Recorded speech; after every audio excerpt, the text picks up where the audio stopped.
Hello friends, good morning. Radhe Radhe, जय श्री कृष्णा, जय श्री राम। कैसे हैं आप सभी लोग? आई होप आप सब बहुत अच्छे होंगे और आपकी पढ़ाई भी बहुत अच्छे से चल रही होगी। मैं भी ठीक हूँ और मेरी भी पढ़ाई ठीक तरीके से ही चल रही है। तो अभी बज रहे हैं सुबह के 10 और यहाँ पे हमारा सुबह का सारा काम फिनिश हो गया है। और उसके बाद जो भी किचन की साफ़ सफाई करनी थी वो हम यहाँ पे स्टार्ट कर रहे हैं। तो किचन का काम फिनिश करने के बाद जो भी टाइम मिलेगा तो हम अपना स्टडी स्लॉट कंप्लीट करेंगे। जो हमारा आज का टारगेट है उसको पूरा करेंगे। तो आप लोग हमारे ब्लॉग में कंटिन्यू बने रहिएगा और वीडियो को शेयर करिएगा, लाइक करिएगा और एक प्यारा सा कमेंट ज़रूर छोड़िएगा। हर हाउसवाइफ के पास इतनी सारी जिम्मेदारियां होती हैं कि घर का काम, बच्चे संभालना और जो भी है फैमिली चीज़ों सबको एक साथ और साथ साथ पढ़ाई को मैनेज करना इतना ज़्यादा आसान नहीं होता। लेकिन जो सपने देखे हैं, जिनको अपना सपना पूरा करना है वो तो अपना काम करेंगे ही। तो यहाँ पे मैं जो भी मेरा काम है ये मैं सारा काम फिनिश करूँगी और सीधे पढ़ाई में लग जाऊँगी। तो अगर आपको 2026 में सफल होना है, आपने जो भी सपने देखा है उसमें अगर आपको सफल होना है तो आपको काम के साथ साथ पढ़ाई करना पड़ेगा, क्योंकि पढ़ाई करना बहुत ज़्यादा ज़रूरी है। अगर आप मेहनत नहीं करेंगे, पढ़ाई नहीं करेंगे तो आपको सफलता नहीं मिलेगी। तो आप पढ़ाई करिए। सबके पास काम होता है लेकिन काम कोई मतलब ये ऐसी बाधा नहीं है कि आपको सक्सेस नहीं होने देगी, आपको सफल नहीं होने देगी। छोटे मोटे काम हैं, सब अपने टाइम पे हो जाते हैं। एक टाइम निश्चित कर लीजिए कि हमें इस टाइम पे करना है और जैसे ही टाइम मिलता है तो हमें पढ़ाई करना है। तो काम के साथ साथ बहुत अच्छे से पढ़ाई मैनेज हो सकती है।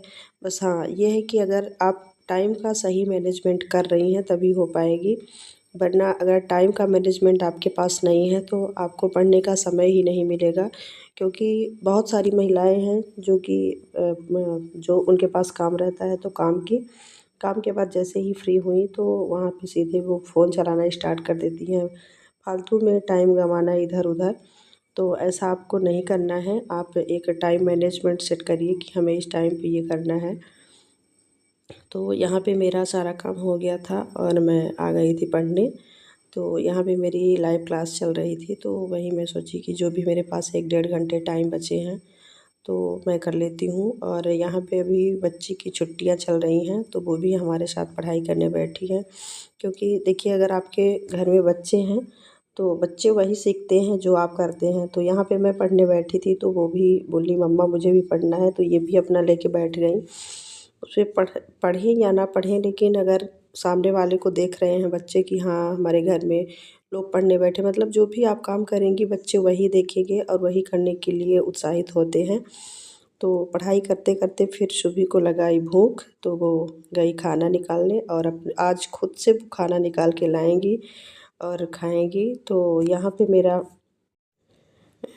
पे मेरी सेल बायोलॉजी की क्लास चल रही थी तो उसी को मैं पढ़ रही थी, क्योंकि प्लांट फिजियोलॉजी मेरा चैप्टर कंप्लीट हो गया है।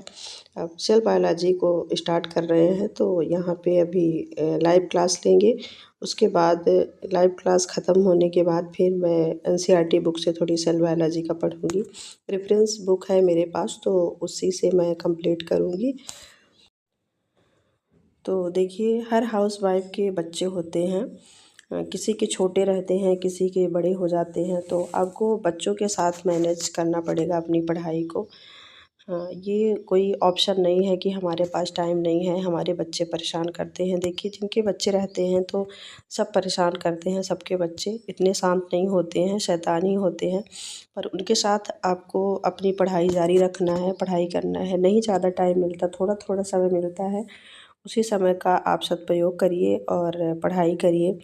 बच्चों के साथ में लेके पढ़ाई करिए। देखिए, अगर आप फ़ोन स्क्रॉल करती हैं, फ़ोन देखती हैं, इंस्टाग्राम चलाएँ, यूट्यूब फालतू का चीज़ चलाएँ तो बच्चे देखेंगे तो वो भी ज़िद करेंगे कि हाँ हमें पढ़ाई मतलब फ़ोन ही देखना है, फ़ोन ही चलाना है। पर अगर वहीं पे आप पढ़ने बैठ जाती हैं अपने बच्चों के सामने तो बच्चे भी देखेंगे कि अगर मम्मा पढ़ रही हैं तो हमें भी पढ़ना चाहिए, तो वो भी पढ़ने का ही ज़िद करेंगे। क्योंकि बच्चे जो बड़ों का देखते हैं वही करते हैं और वही सीखते हैं। तो मैं हर हाउसवाइफ से यही कहूँगी कि अगर आपके बच्चे हैं 2-3 साल के हैं या 1 साल से 2-3 साल के अंदर हैं, तो आप उनके सामने ज़्यादा से ज़्यादा मतलब बैठ के पढ़ने की कोशिश करिए। उनको कामों में उलझाइए, जो भी आप काम कर रही हैं छोटे छोटे कामों में उलझाइए, तो उनसे फ़ोन की जो आदत लगी हुई है वो भी ख़त्म होगी। मतलब उनका फ़ोन से इंटरेस्ट भी धीरे धीरे कम होता जाएगा और आपके साथ वो ज़्यादा टाइम स्पेंड कर पाएंगे। क्योंकि देखिए हर हाउसवाइफ इतना बिजी रहती हैं कि वो अपने काम के चक्कर में बच्चों को फ़ोन दे देंगी, क्या नहीं सोचेंगे कि फ़ोन दे दूँगी तो बच्चा शांत रहेगा, परेशान नहीं करेगा। पर ये गलत है। आप बच्चे को फ़ोन मत दीजिए।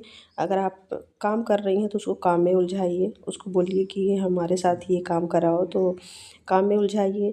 नहीं तो अगर आपके पास फ्री टाइम है तो आप कुछ ना कुछ लेके पढ़ने ही बैठ जाइए। बच्चा थोड़ा-सा पढ़ेगा, कुछ देखेगा, इधर-उधर खेलेगा, मतलब उसको फ़ोन की बिल्कुल याद नहीं आएगी। वो फ़ोन के लिए ज़िद नहीं करेगा कि हाँ, हमें फ़ोन देखना है। तो यहाँ पे आज की हमारी जो स्टडी स्लॉट थी वो कंप्लीट हो गई है। 1.5 घंटे का टाइम था, 2 घंटे का, तो और मेरी 2 क्लास यहाँ पे कंप्लीट हो गई। एक मैंने लाइव क्लास लिया और एक रिकॉर्डेड क्लास ली। तो यहाँ आज का मेरा स्टडी स्लॉट दोपहर का कंप्लीट हो गया है। और